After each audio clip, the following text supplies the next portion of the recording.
పేరు మీద డిపాజిట్ చేసి వాళ్ళు చదువుకు ఉపయోగపడేటట్టు ఇంకో రకంగా ఉపయోగపడేటట్టు చేయొచ్చు. సో కానీ ఏంటంటే ఆ థాట్ అన్నది ముందు రావాలి.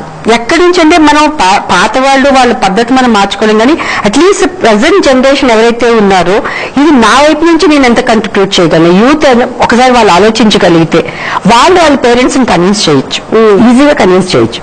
కానీ అంటే వీళ్ళు పట్టించుకోరు. నేను టోటల్ గా వద్దు, ఒక్క 50% కనుక మీరు అవసరమైన వాళ్ళకి కనుక అది ఫుడ్ ఐటమ్స్, ఆ వేస్ట్ అయిన ఐటమ్స్ మీరు అలా జస్ట్ బయట వదిలేస్తారు. అంటే దానికన్నా వాళ్ళు వీళ్ళు కూర్చొని మగపిల్లి గారు ఆడపిల్లి గారు కూర్చొని మనం సింపుల్ ఎవరి కోసం కాదు కదా, వచ్చిన వాళ్ళు తింటారు, వాళ్ళు నిజంగా గుర్తుండదు చాలా మందికి, వాళ్ళు ఏం తిన్నారో తెలీదు, ఎవరి పెళ్లిలో అసలు ఎవరికి గుర్తుంటుంది అన్ని ఐటమ్స్ లో. ఒక పీస్ఫుల్ గా ఇన్ని ఐటమ్స్ పెడతాము, ఈ ఉన్నదాన్ని మనం వేరే చారిటీకి ఇద్దాము లేదా వేరే దాన్ని కంట్రిబ్యూట్ చేద్దాము అనుకుని ఉంటే కనుక తప్పకుండా ఒక మార్పు అనేది వస్తుంది. నేను 1-2 మ్యారేజెస్ నేను చూసాను ఇలాంటిది, నాకు తెలిసిన వాళ్ళు దాంట్లో ఉండే వాళ్ళ అమ్మాయి అబ్బాయి ముందే డిసైడ్ చేసుకున్నారు. డిసైడ్ చేసుకుని మేము మ్యారేజ్ కి ఎక్కువ ఖర్చు పెట్టాం, ఓకే వాళ్ళు సింపుల్ మ్యారేజ్ చేసుకున్నారు, రిసెప్షన్ ఇచ్చారు, రిసెప్షన్ లో కూడా వాళ్ళు చెప్పారు, బడ్జెట్ ఇచ్చారు, వాళ్ళు ఇంత బడ్జెట్ లోనే మేము ఇంత బడ్జెట్ లోనే చేసుకుంటాం అని చెప్పి ఆ మిగిలిన అమౌంట్ ని వాళ్ళ ఫ్యూచర్ కోసం అని చెప్పి వాళ్ళు దాచి అందులో కొంత మళ్ళీ పేరెంట్స్ కి పెట్టారు వాళ్ళు. ఎందుకంటే ఈ ఇద్దరు అమ్మాయిలు ఉండి ఒక మన చూద్దాం, ఒక 2 అమ్మాయిలు ఉండి ఆయనకి ఇంకా ఇన్కమ్ ఏమీ లేకపోతే, రియల్ గా ప్రాక్టికల్ సిచ్యువేషన్స్ ఇద్దరు ఇన్కమ్ లేకపోతే వాళ్ళు ఏం చేస్తారంటే నువ్వు నాకు ఖర్చు పెట్టావు నాన్న, నీ దాంట్లో నేను ఇంత డబ్బు వేస్తున్నాను, కొంత వాళ్ళ ఫ్యూచర్ కి వాళ్ళు నెక్స్ట్ యూఎస్ ఏదో ప్లాన్ చేసుకున్నప్పుడు దానికి వాళ్ళకి ఉపయోగపడింది. సో అలా కొంతమంది నిజంగానే ఆదర్శంగా ఆలోచిస్తున్నారు, చేస్తున్నారు. సో ప్రతి దానికి ఒక బడ్జెట్ అన్నది అవసరం అవుతుంది. ఒక నార్మల్ ఫ్యామిలీ కూడా ఉంది, మనం ఒక సంసారం నడపాలంటే మనకు తెలుసు కదా ఎంత నడపాలి, ఏం చేయాలి, ఎలా ఉండాలి. అదే దాన్ని ఎక్స్టెండ్ చేసుకుని ఈ పెళ్లిలో కూడా నేను ఇంతే చేస్తాను, మీకు ఎవరు మిమ్మల్ని క్వశ్చన్ చేయరు, ఎందుకు చేయలేదు, తక్కువ ఎందుకు పెట్టారు అనుకుంటారు. అండ్ ఇంకోటి, ఇంతకు ముందు కాలంలో అంటే ఒక 5-10 ఏళ్ళ వెనక్కి వెళ్తే ఒకవేళ ఫంక్షన్ హాల్స్ బిజీగా ఉంటే ఇంటి ముందే ఎవరికైతే పెద్దగా ఉందో అక్కడ మంచిగా టెంట్ వేసి అక్కడే చేసేవాళ్ళం, లేదా ఒక మంచి దేవస్థానంలోనో అట్లా పెళ్లి జరిగేది. బట్ ఇప్పుడు మన ఊర్లో ఫంక్షన్ హాల్స్ ఖాళీ లేవా, సరే డెస్టినేషన్ వెడ్డింగ్, వేరే ఊరికి వెళ్ళిపోదాం, flight tickets train tickets book చేసుకుందాం, వేరే చోట్ల డెస్టినేషన్ వెడ్డింగ్ చేసుకుంటాం. దానికోసం ఉన్న దానికంటే ఇంకా ట్రిపుల్ అమౌంట్ కూడా ఖర్చు పెట్టడానికి వెనకాడట్లేదు. డెస్టినేషన్ వెడ్డింగ్ అని వెళ్తున్నారు, మళ్ళీ మీరు అందరిని తీసుకుని వెళ్ళాలి, అక్కడికి వెళ్ళిన తర్వాత అక్కడయ్యే ఖర్చు, మళ్ళీ ఇక్కడికి వచ్చాక వాళ్ళ కోసం రిసెప్షన్ చేస్తారు. పెళ్లిళ్ళు నిజంగానే ఇంటి ముందు పందిరి వేసి చేసుకుంటే ఆనందమే వేరే ఉండదు. ఈవెన్ చుట్టాలు కూడా వచ్చి ఒక 2 రోజులు ఉండి వాళ్ళతో పాటు ఆ సందడంతా ముందు సందడి ఉండేది, తర్వాత కూడా ఉండదు. ఇప్పుడు ఏంటంటే లాస్ట్ మినిట్ లో వస్తారు, ప్లస్ మీరే లాస్ట్ మినిట్ లో ఫంక్షన్ చాలా పెళ్లిళ్ళలో ఉంది, వాళ్ళు మనం ఎప్పుడైనా మేము ముందు వస్తామంటే లేదు మేరే ఫంక్షన్ హాల్ కి మాకు 9 o'clock మ్యారేజ్ అంటే మేము 7 o'clock కి ఫంక్షన్ హాల్కి వెళ్తాం, మీరు 6 కి వెళ్ళే అవకాశమే లేదు. అదే వేరే ఊరి నుంచి వచ్చిన వాళ్ళు అంటే వాళ్ళు ఆలోచించాల్సి వస్తున్నాము, ఎక్కడ ఉండాలి, ఇక్కడ వీళ్ళలో ఉంటుందా లేదా, ప్లేస్ ఉంటుందా లేదో. సో ఈ ఫంక్షన్ అది కూడా సెంటర్ లో ఉన్న ఫంక్షన్ హాల్స్ తీసుకోగానే ఏమవుతుందంటే ఓవర్ క్రౌడ్ ఉంటుంది, ప్రైసింగ్ ఎంత ఎక్కువ ఉంటుంది అంటే సీజనల్ గా అంటే కనుక ఇంకా ఎక్కువ ఉంటుంది. నిజంగానే మీరు చేయాలి పెళ్లి కొంచెం ఘనంగా చేసి కొంచెం అవుట్స్కట్స్ కి వెళ్తే కనుక కొంచెం రేట్ తగ్గుతుంది, కొంచెం అంటే ప్లేస్ కూడా ఎక్కువ మంది ఉంటారు. నేను ఒక మ్యారేజ్ కి అటెండ్ అయినప్పుడు వాళ్ళు మామూలుగా చూసుకుంటే అది కొంచెం సిటీకి లోపల దూరం ఉందన్నమాట. మేము ముందు వెళ్ళేటప్పుడు మాకు అదే ఇంత దూరం వెళ్తున్నాము, ఇది సిటీకి లోపలగా ఉందంటే, కానీ ఒకటి నేను చూసింది ఏంటంటే చాలా బాగుంది, ఏంటంటే గ్రీనరీ ఉంది, అంతా ఫ్రెష్ ఎయిర్ చాలా బాగుంది, స్పేషియస్ గా ఉంది. Surprisingly most of the relatives అందరూ కూడా పెళ్లిలో ఉన్నారు. రిలేటివ్స్ పెళ్లికి వచ్చిన వాళ్ళు కూడా అందరూ దూరం నుంచి వచ్చిన వాళ్ళు. మేము మాట్లాడుతున్నప్పుడు లేదని మేము ఊరి నుంచి వచ్చాము, కానీ ఏంటంటే ఇది ఊరికి కొంచెం దూరము, ఈ రాత్రిపూట వెళ్తే మళ్ళీ మేము స్టే చేస్తారు, అందరూ కూర్చున్నారు. అంటే నేను చాలా రోజుల తర్వాత మేబీ ఈ మధ్య నేను అటెండ్ అయిన మ్యారేజ్ లో, ఆ ఒక మ్యారేజ్ లో ఏంటంటే చాలా మంది రిలేటివ్స్ నేను చూసాను, వాళ్ళు కూర్చుని ఆ టైంలో రాత్రి ఈవెన్ అది 9-10 o'clock అలా ముహూర్తం చాలా మంది రిలేటివ్స్ ఉన్నారు. ఒక రీజన్ ఏంటంటే ఇది కొంచెం ఊరికి దూరంగా ఉండడం వల్ల, యాక్సెసిబిలిటీ కొంచెం తక్కువ ఉండడం వల్ల నేను ఎంజాయ్మెంట్ చూసాను. నేను అందరూ ఆ తాతయ్యలు అమ్మలు అందరూ కూర్చున్నారు, మ్యారేజ్ రియల్ గానే ఎంజాయ్ చేస్తాం అందరం. అంటే అంతమంది రిలేటివ్స్ చూడడం అన్నది ఒక రకంగా మీరు కాస్ట్ కట్ చేయాలి అన్నప్పుడు కొంచెం దూరం పెట్టి వాళ్ళని కనుక అక్కడ ఉంచగలిగితే, అంటే అందరూ ఉంటే కనుక అది డెఫినెట్ గా ఒక మెమరబుల్ మూమెంట్ కింద మాత్రం మీకు డెఫినెట్ గా మిగులుతుంది. సో ఒకవేళ నిజంగా ప్లాన్ చేసుకుంటే, ఒకవేళ ఇంటి దగ్గర చేసుకోవడం, అపార్ట్మెంట్స్ కాబట్టి కుదరదు కాబట్టి కొంచెం దూరంగా చేసుకుంటే, మీరంటే ప్రేమ ఉన్న వాళ్ళు డెఫినెట్ గా వస్తారు. ఎంత దూరం అయినా సరే మీరు కావాలనుకున్న వాళ్ళు వస్తారు. వచ్చిన వాళ్ళు మిగతా సైట్ సీయింగ్ కోసం వెళ్లకుండా అట్లీస్ట్ పెళ్లి అటెండ్ అయ్యి పెళ్లిలో ఒక భాగం కింద వాళ్ళు కూడా ఫీల్ అవుతారు. సో ఒకటి డెస్టినేషన్ వెడ్డింగ్ చేసుకునే వాళ్ళు ఏంటంటే వాళ్ళు కూడా ఆలోచించుకోవాలి. ఎందుకంటే ఒక లెవెల్ అన్ని ఇప్పుడు ఏంటంటే హయ్యర్ క్లాసెస్ డబ్బులు ఎఫర్ట్ చేయగలిగితే ఓకే పర్వాలేదు. ఎవరైతే ఎఫర్ట్ చేయలేకపోతున్నారో అప్పులు చేసి, పెళ్లి కోసం అప్పులు చేసి అప్పులు తీర్చలేక మళ్ళీ డిప్రెషన్ లోకి వెళ్ళి వాళ్ళు మళ్ళీ హాస్పిటల్ జాయిన్ అయిన వాళ్ళు చాలా మంది ఉన్నారు. సో ఇవన్నీ అవాయిడ్ చేయాలంటే మా తరఫు నుంచి నేనేం చేయాలని ముందు అసలు అమ్మాయి తరఫు వాళ్ళు ముందు ఆలోచించాలి. అలాగే అబ్బాయిల తరఫు వాళ్ళు కూడా ఎందుకు వీళ్ళని కష్టపెట్టడం ఎందుకు, ఎందుకంటే వాళ్ళు కూడా అదే స్టేజ్ లో ఉంటారు కాబట్టి కూర్చొని ఇద్దరు కూర్చుని ఈగోస్ పోకుండా, మెయిన్ మనకి రీజన్ ఎక్కడ వస్తున్నా ఈగో. ఇంకా అట్లా చేయకపోతే ఎలాగా అని మాకు ఒక్కడే అబ్బాయి కాబట్టి చేయాలి, అదే నాకు ఒక్కతే కూతురు చేయాలి.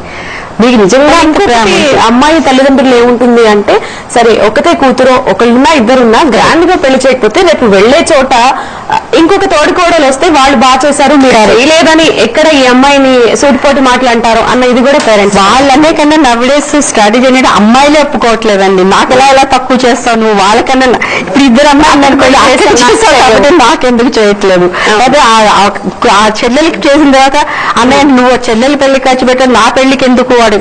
సో ఇక్కడ ఏంటంటే కంపారిజన్ అన్నది మనం అన్ని విషయాల్లో ఎలా అయితే కంపేర్ చేసుకుంటున్నామో ఈ విషయంలో వచ్చేట పెళ్లి విషయంలో కూడా కంపారిజన్ అన్నది చాలా ఎక్కువైపోతుంది. అండ్ ఈగోస్ మనకి ఏవైతే మనం మిగతా అన్ని చోట ఫాల్స్ ప్రెస్టేజ్ చాలా ఎక్కువ, ఈగోస్ ఒకటి ఎక్కువైపోయి అలా ఎలా నా ఫ్రెండ్ కొడుకు ఇలా జరిగింది, నా ఫ్రెండ్ కూతురికి ఇలా నేను కూడా ఇలా చేయాలి. సో ఇవన్నీ కూడా చాలా అది అంటే కామన్ గా అయిపోయి, అన్కామన్ కాదు కానీ కామన్ అయిపోయినట్టుంది. రైట్. సో మనతో పాటు చర్చలో మరి పెళ్లి ఖర్చులు తగ్గించుకోవడం ఎలా, అసలు పెళ్లి ఖర్చుల ట్రెండ్ కి సంబంధించి ఇంకా మరిన్ని విషయాలు మాట్లాడడానికి ఈ రంగంలో ఎంతో అనుభవం ఉన్న వనజారావు గారు మనతో పాటు ఉన్నారు. ప్రముఖ మ్యారేజ్ బ్యూరోని కూడా నడుపుతున్నారు. వనజారావు గారు నమస్తే. ఈ పెళ్లి ఖర్చులు తగ్గించుకోవడం ఎలా, ఇంత ఖర్చులు ఎందుకు అవుతున్నాయో దాని గురించి మనం ఇప్పుడు మాట్లాడుకుంటున్నాం. మీ అనుభవంలో మీరు ఏం చెప్తారు, ఎందుకు ఖర్చులు పెరుగుతున్నాయి, ఎట్లా కట్ డౌన్ చేసుకోవాలి? అంటే ఇదేంటి ఒక విధంగా చెప్పాలంటే ఇరు పక్షాల కుటుంబాలకి ఒక ఈగో ప్రాబ్లం లాగా తయారైంది. మెయిన్లీ ఏంటంటే వాళ్ళు ఎక్కువ చేశారా నేను తక్కువ చేశానా, దేనిలో కూడా మనం తక్కువ కాకూడదు. ఒక మేకప్ లో కానివ్వండి, ఒక డ్రెస్ లో కానివ్వండి, ఒక శారీ కొనడంలో కానివ్వండి, అలాగా వాళ్ళు అట్టహాసాలకు వెళ్ళిపోతున్నారు. ఈ అట్టహాసం అనేటప్పటికీ దానికి లిమిటేషన్ అనేది లేకపోయింది.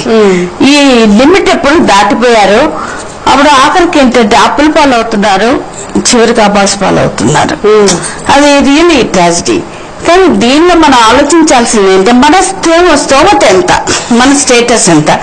అంటే ఫర్ ఎగ్జాంపుల్ నిన్న మొన్న సంఘటన జరుగుతుంది చెప్తున్నాను. ఒక చిన్న బ్రాంచ్ మేనేజర్ బ్యాంకులో, అతనికి ఒక మ్యాచ్ వచ్చిందనమాట వైజాగ్ నుంచి. వాళ్ళు మాకు మ్యారేజ్ చేస్తే స్టార్ హోటల్లోనే చేయాలి అనేసి ఒక డిమాండ్ పెట్టారు. వాళ్ళు నేను అదే అన్నాను, వద్దండి అలా ఒప్పుకోకండి, మీ స్తోమత ఎంత, మీ స్థితి ఎంత.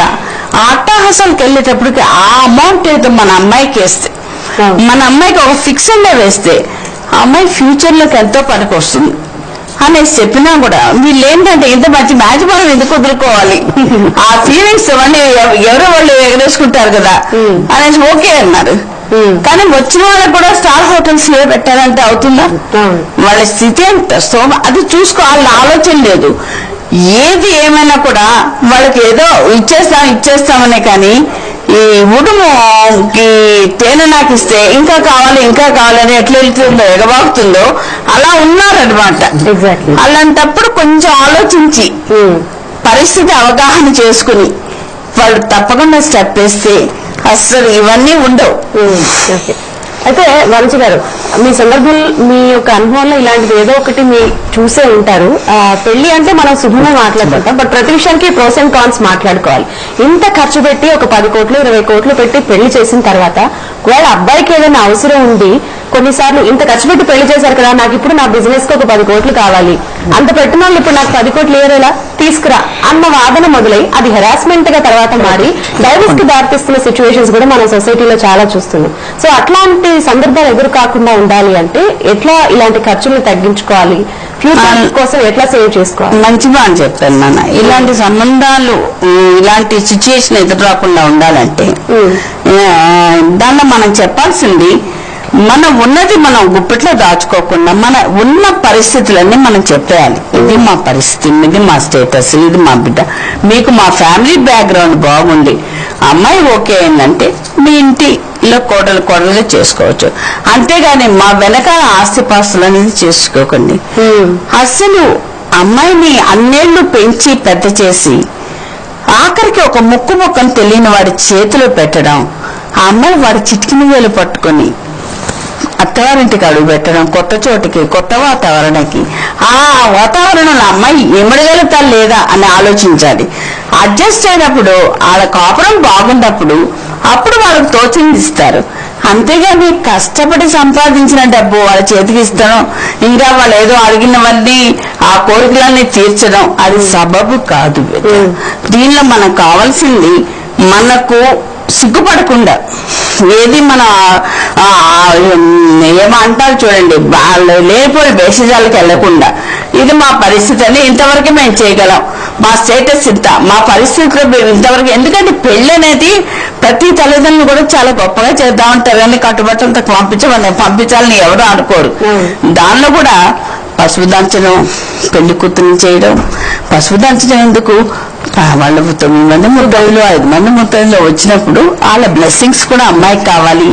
అత్తారింటికి వెళ్తుంది, ఆ అమ్మాయిలో పాపం కొత్త కాపురానికి వెళ్తుందని పెళ్లి కూతుర్ని ఎందుకు చేస్తారు?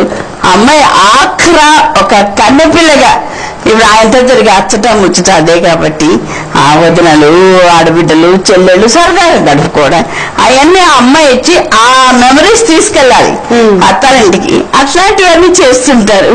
ఇలాంటివన్నీ దానిలో ఎన్ని రిటర్న్ గిఫ్ట్స్ ఇవ్వాలా ఇవి ఆలోచించుకుంటూ కూర్చుంటే ఇంట్లో ఎన్ని మెనూ పెట్టాలి, ఎన్ని పెట్టాలి ఏంటని అసలు ఆ మెనూ చూస్తే కూడా మన ఇండియన్ పద్ధతులు లేవు. దీనిలో ఏంటంటే అన్ని మనకు సాంప్రదాయ ప్రకారం ఏదీ లేదు. అటువైపు వేరే స్టేటస్ అన్ని పెట్టేస్తున్నారు. దాన్ని ఏ తినాలో ఏ తినకూడదో కూడా అర్థం కావట్లేదు. ఇవన్నీ వేస్టేజ్ ఎందుకు? ఇవన్నీ ఒక్కసారి ఆలోచించగలిగితే అందరూ వెల్ ఎడ్యుకేటెడ్, అందరూ చదువుకున్న వాళ్ళే. అలాంటప్పుడు ఇది వరకు పాత రోజుల్లో అయితే 16 రోజులు పెళ్లి చేసేవాళ్ళం అని గొప్పగా చెప్పుకునేవాళ్ళం. అంత చేయాల్సిన అవసరం ఏంటి? పెళ్లి అనేది 20 మనుషులు కలయిక, అది మాత్రం తప్పకుండా జరగాలి.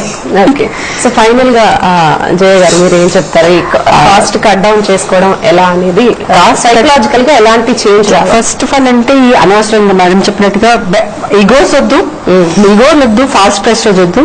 మనకి ఎంత స్తోమత ఉందో స్తోమతకి తగ్గట్టు ఉన్నది. ఒకవేళ ఎవరైనా మగపిల్లి వారు కూడా ఒకవేళ తక్కువ చెయ్యండి పర్వాలేదు అనుకున్నప్పుడు వీళ్ళు ఆడపిల్లి వారి వైపు నుంచి కూడా ఏంటంటే అదేంటి తక్కువ ఖర్చు పెట్టిస్తున్నారు అదేంటి మనీ ఒక నెగిటివ్ గా తీసుకోకుండా ఇద్దరు కూర్చొని అన్ని విషయాలు ఎలా అయితే మాట్లాడుతుంది ఇది కూడా అంటే తక్కువలో కదా ఆ మిగిలింది ఏదైనా ఉంటే పిల్లల భవిష్యత్తు కోసం సేవ్ చేద్దాము అన్న ఒక మంచి కాన్సెప్ట్ కనుక ముందుకు వెళ్తే పెళ్లి అన్నది నిజంగానే ఒక మెమరబుల్ ఈవెంట్ కింద ఎప్పటికీ ఉండిపోతుంది. ఇంకొక విషయం, అపోహలు వింటూ ఆడంబరాలకు వెళ్ళకపోకుండా వాళ్ళు ఉన్నదాల్లో తృప్తిగా ఎంజాయ్ చేయగలిగితే అంతకంటే హ్యాపీనెస్ ఇంకొకటి లేదు.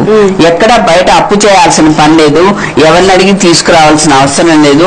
వాళ్ళు ఎంతసేపు అంటే నేను చక్కగా ఉన్నానా, నెక్స్ట్ ఏంటో ఇవి చూసుకుంటామే తప్పనించి వాళ్ళకి ఏంటంటే వాళ్ళ గురించి వాళ్ళు ఒక స్టేటస్ అనేది స్టేటస్ మళ్ళీ పెంచుకోవాలని చూస్తున్నారు తప్పనించి ఇది శుభకార్యం. అమ్మాయిలు అబ్బాయిలకి మీరు ఇచ్చే సలహా ఏంటి అంటే పేరెంట్స్ కి ఎలా నచ్చ చెప్పాలంటారు ఇంత ఖర్చు పెట్టద్దు అని?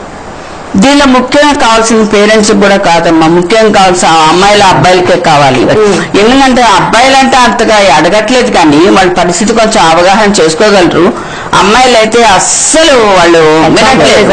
ఎందుకంటే నా ఫ్రెండ్ ఇంత గొప్పగా చేసుకుంది, నా ఫ్రెండ్ అయితే అమెరికాకు వెళ్ళింది, అందులో ఇప్పుడు డెస్టినేషన్ మ్యారేజెస్ వెడ్డింగ్స్ ఎక్కువ అయిపోయాయి. ఈ డెస్టినేషన్ వెడ్డింగ్స్ లో వాళ్ళు ఎంత డబ్బు ఖర్చు పెడుతున్నారు, ఎంత స్టార్ హోటల్స్ బుక్ చేస్తున్నారు. ఇప్పుడు చూడండి, ఒకటి సిమ్లాలో చేస్తున్నారు మ్యారేజ్, మనకు తెలిసిన వాళ్ళు అందరికీ వాళ్ళకి ఫ్లైట్లు బుక్ చేసి ఫ్లైట్ బుక్ చేసి తీసుకొని వెళ్తున్నారంటే ఎందుకు ఇది? కానీ అందరినీ తీసుకెళ్ళగలరు. ఫ్లైట్ అంతా బుక్ చేసి ఎంతమందిని తీసుకెళ్తారు? అదే మన ఇంట్లో మన ఇదిగా మన దగ్గర మన ఊర్లో చేస్తే బంధువర్గం అంతా వస్తారు, ఫ్రెండ్ సర్కిల్ కూడా వస్తారు. ఏదో దగ్గర వాళ్ళని తీసుకొని వెళ్ళేదానికంటే ఇది బెస్ట్ కదా. ఒకరిని చూసి ఒకరిని వాత పెట్టుకోవడమే సరిపోతుంది. ఏదో ఇరుపొట్టితో ఇల్లు చేయడం, వాతావరణ పులతో ఒళ్ళు చేయడం అన్నట్లు అలా కాకుండా ఏదైనా బలుపు మీద వాపు తెలీదు, తర్వాత దిగబడితే మాత్రం తర్వాత బాధలు తెలుస్తాయి. అలా కాకుండా ఆలోచించి తూచే స్టెప్ వేయగలిగితే టోటల్ గా సక్సెస్. మెనూకి సంబంధించి కూడా మేము ఇందాక మాట్లాడుకున్న ఫుడ్ వేస్టేజ్ కి సంబంధించి, సో పెళ్లిళ్లలో దాదాపుగా 60% పైన ఫుడ్ వేస్టేజ్ అవుతూనే ఉంది. సో 40 వంటలు పెట్టామా, 50 వంటలు పెట్టామా, 80% వేస్టేజ్ లో ఉన్నాయండి. 80%. ఎందుకంటే ప్రతి ఒక్కళ్ళు డైటింగ్ అనేది ప్రబలిపోయింది. ఎంత తిన్నా అంతకంటే ఎక్కువ తిన్నారు. నిన్న పెళ్లిలో అంత చూసేటప్పటికి అసలు ఆ తినవద్ది కాదు మెయింది. ఇందువల్ల ఇంత చేసి అసలు ఒక పెళ్లిలో అయితే నెయ్యి కాలువలో పాడుతుందా అనిపించింది. అంటే అన్ని రకాల స్వీట్స్ అన్ని రకాల చేసి ఎవరికి సాధించడానికి? ఇప్పుడు ఒక్కొక్కళ్ళు ఆకలి చావులతో ఎన్నో పోతున్నారు. అలాంటి వాళ్ళకి ఏదైనా ఒక ఊరికి ఒక వాడకు ఏదైనా డెవలప్ చేయండి. మీ అమ్మాయి పేరు నిలబడుతుంది, మీ చిరస్థాయిగా చరిత్రలో నిలబడతారు. అలాంటివి చెయ్యాలి. కానీ ఈ అట్టహాసం ఆడంబరం అంత సబబు కాదండి. ఇంకొకటి, అసలు మనం ఫస్ట్ మాట్లాడుకోవాల్సిన కార్డుల విషయం కూడా. ముందు ఒక కార్డు వేసామా, 4 తగ్గించామా, ఇప్పుడు అది తెలుగులో ఒక కార్డు ఉండాలి, ఇంగ్లీష్ లో ఒకటి ఉండాలి, సాఫ్ట్వేర్ వాళ్ళకైతే ఇంకొకటి ఉండాలి, బంధువులకి ఇంకొకటి ఉండాలి. అక్కడ కూడా ఖర్చు ఎక్కువైపోతుంది. సో దాన్ని ఎట్లా కట్ డౌన్ చేయాలి? కార్డ్ అంటే ఇప్పుడు కార్డు కూడా కాదండి, అది కార్డ్ అనే కంటే కూడా బాక్స్ అని చెప్తాం మంచిది. ఎందుకంటే అది గిఫ్ట్ బాక్స్ లాగా వస్తుంది. ఆ గిఫ్ట్ బాక్స్ ఓపెన్ చేస్తే ఫస్ట్ స్వీట్స్, తర్వాత చాక్లెట్స్ ఇవన్నీ వచ్చిన తర్వాత అప్పుడు కార్డు వస్తుంది. కార్డు కూడా ఇలా ఓపెన్ చేసేటప్పుడు దాని మళ్ళీ మనకు సాంగ్స్ వినిపిస్తుంది, పాటలు అన్నీ. ఇంత చేసి ఎంత ఒక క్షణం చూస్తాం అంతే. ఆ డేటు ఆ టైం చూస్తాం, పక్కన పెడతాం. ఇంత ఇవ్వాల్సిన పని ఏంటి? దాంతో పాటు మళ్ళీ శారీ ఒకటి ఎలాగో మళ్ళీ పెళ్లిలో పెడుతుంటారు. ఇలాంటివన్నీ చేస్తున్నప్పుడు నేను చెప్పాను కదండి, వాళ్ళ స్టేటస్ అనేది వాళ్ళు ప్రదర్శించుకోవడానికి తప్పనించి ఇంత ఖర్చు పెట్టాక తర్వాత ఏమిటి వెనకాల ఏమిటి మన పిల్లలకి అనే ఆలోచన మాత్రం, అవగాహన మాత్రం ఎవరిలోనూ లేదు. ఈ దృక్పథం మారాలంటే మనుషుల్లో బాగా చైతన్యం రావాలి. అలాంటప్పుడు మీలాంటి వాడు ముందుకు రావాలి. తీసుకుంటే ఈ ఖర్చులు ఎక్స్పెండిచర్స్ పెళ్లికి ఎక్కువ పెట్టే దాంట్లో ఫస్ట్ గుజరాత్ ఫస్ట్ ప్లేస్ లో ఉంటే, నెక్స్ట్ మన ఆంధ్ర తెలంగాణ రాష్ట్రాలే ఉన్నాయి. అంటే మనలో కూడా ఈ కాంపిటేటివ్ స్పిరిట్ కానీ ఫాల్స్ ప్రెస్టేజ్ అది తక్కువ చేస్తే ఎవరు. ఇంకోటి ఏంటంటే మనం సగం లైఫ్ అంతా మనది ఎదుటి వాళ్ళు ఏమనుకుంటారు మన గురించి అన్న దాంట్లోనే మన జీవితం గడిచిపోతుంది. మనం ఏ పని చేసినా కూడా మనం ఏమనుకుంటాం, మనకెంత సాటిస్ఫాక్షన్ ఉంది అని అనుకన్నా ఎదుటి వాళ్ళు ఏమనుకుంటారు, ఎదుటి వాళ్ళ మనసు తెలుసుకుని మీరు బతికితే వాళ్ళు ఏదో మనసులో అనుకుంటారని మీరు ఎంతకాలం పరిగెడతారు. ఇట్స్ లైక్ ర్యాట్ రేస్, అంతే కదా. ఆ రేట్లో మీరు పరిగెడతారు, మీ వెనకాల వేరే పరిగెడతారు. కానీ ఎక్కడో చోట మీరు ఆగి రివ్యూ చేసుకుంటే, అసలు నేను ఎందుకు చేస్తున్నాను కన్నా ఒక్కసారి రివ్యూ చేసుకుంటే తప్పకుండా మార్పు అనేది సాగుతుంది. సో మనం చెప్పాలంటే ముందు తల్లిదండ్రుల్లో కూడా ఈ మార్పు రావాలి. ఆ అమ్మాయిని చేసుకోవాలి అనుకుంటే నేను ఇంత ఖర్చు పెట్టాల్సిన అవసరం ఉందా? ఎవరైతే కొంచెం తక్కువనే వాళ్ళకి ఇస్తాను. ఇందాక మేడం ఇది 5 స్టార్ హోటల్లో చేయడం అనేది ఇట్స్ నాట్ దట్ ఈజీ. అంత ఖర్చు పెట్టిన తర్వాత ఎక్స్పెక్టేషన్స్ మీరు ఎక్కువ చేస్తున్నారు కదా. నీ ఎక్స్పెక్టేషన్ పెరిగిన కొద్దీ నువ్వు పెళ్లికే నువ్వు 10 కోట్లు కాదు, అది ఇంకో నాకు 10 కోట్లు కావాలంటారు. మనం ఇప్పుడు డౌరీ హెరాస్మెంట్ కేసెస్ కానీ ఇవన్నీ ఎందుకు చూస్తున్నాం అంటే ఇలాగే. మీరు ఆల్రెడీ ఎక్స్పెక్టేషన్స్ మీ నాన్న దగ్గర డబ్బులున్నాయి తీసుకురా అంటాడు. వాళ్ళ దగ్గర ఉన్నా కూడా ఎదుటి వాళ్ళ దగ్గర నుంచి తీసుకురా. ఇప్పుడు సంగీత ఫంక్షన్ ఉందనుకోండి, ఆ సంగీత ఫంక్షన్ ఒకప్పుడు మనకు లేవు. నిజంగా చెప్పాలంటే వధువు అనేది జీలకర్ర బెల్లం పెట్టినప్పుడు ఒకరి కళ్ళల్లోకి ఒకరు చూస్తారు. ఆ శుభగడియ అది ఇప్పుడు మనకు కనుమరుగైపోయింది.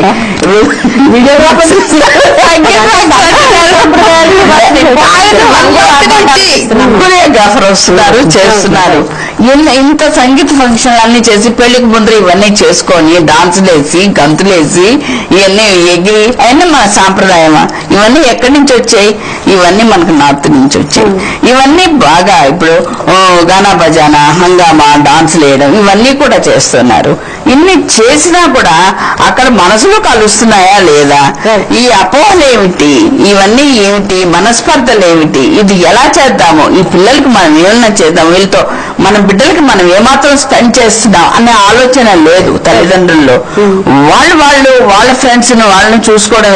ఎవరు ఎన్ని కోట్లు ఖర్చు పెట్టుకున్నా అడిగే రైట్ మనకి లేదు. కానీ ఇప్పుడు డబ్బులు ఉన్న వాళ్ళు ఖర్చు పెట్టుకుంటే ఓకే, మధ్యతరగతి వాళ్ళు కూడా స్థాయికి మించి ఖర్చు పెట్టి తర్వాత బాధపడకుండా ఉండడం, అప్పుల పాలు అవ్వడం అనేది దురదృష్టకరమైన. అడిగే రైట్ ఉండాలి నాన్న. ఎందుకంటే అడిగే రైట్ ఉన్నప్పుడే ఇలా చేయకండి, ఇంకా ఒక మంచి కార్యానికి ఉపయోగించండి అని చెప్పాలి. కానీ ఈ రోజు చర్చ పెట్టడానికి కూడా అదే ఉంది.